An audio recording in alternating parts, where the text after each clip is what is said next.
Hello people, this is Cloudzard. Okay, so as you may see, I bought this Fitbit Versa 3. Once again, sorry for my English.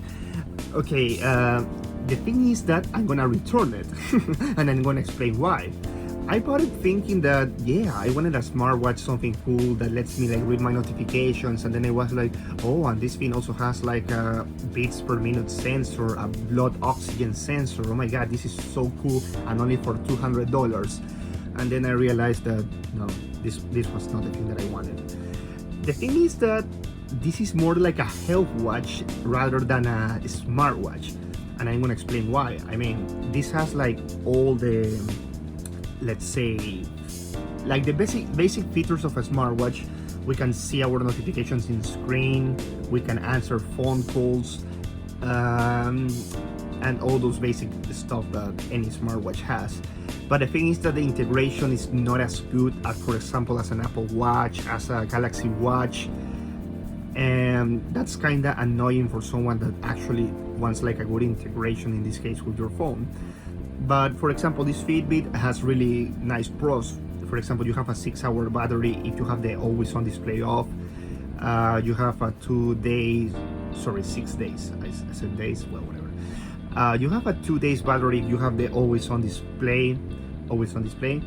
And for example, the Apple Watch doesn't have an always on display, so at least in here you can actually have your clock face at all times, so you can actually use it as a watch.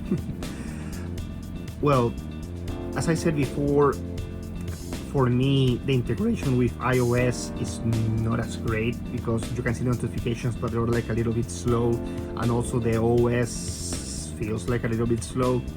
And even if this has Alexa, and I think that now it has Google Assistant now, I think that Fitbit got bought by Google, so it's gonna have like better integrations, in this case for Android than iOS in the future. But like I said, if you have an Android, for example like Samsung Galaxy, go with the Galaxy Watch. If you have an Apple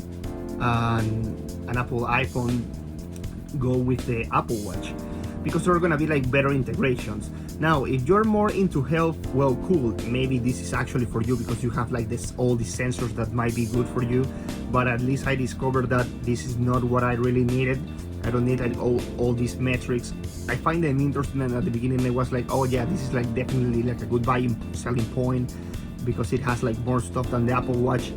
But in the end, at least that you are really into fitness, you don't need all this stuff. And I discovered that I wanted more like a smartwatch rather than a health watch that integrates better with my phone. And that might be the case for you. So in that case, I would say that maybe you're better with a smartwatch rather than one of these health watch, even if the price point is interesting, even if, for example, looks really nice. I won't deny that it looks really nice, the colors, the real quality, everything.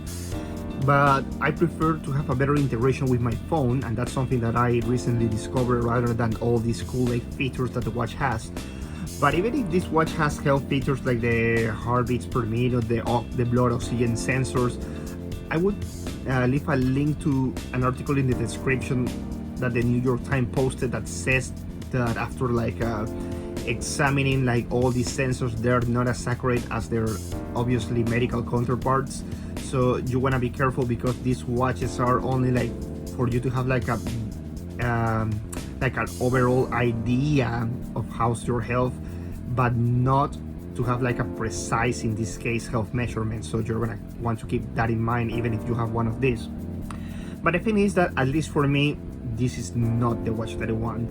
And maybe for you, if you don't care about like slow notifications, that they're like not well organized, maybe this watch is for you. If you don't care about all these things, because it has like a good battery life, it has like a good price point. But like I said, as a smartphone user, I want better integration with my smartphone, so that's why I'm gonna go in the future for an Apple Watch in my case, because I have an iPhone. And if you have a Samsung, then you should go with this Galaxy Watch. You're gonna be way better if that's what you want, and not really all these health functions. So anyways, this was my review of the Fitbit Versa 3, and I hope that you guys enjoy it. If you like it, leave a like, subscribe, and see you next time.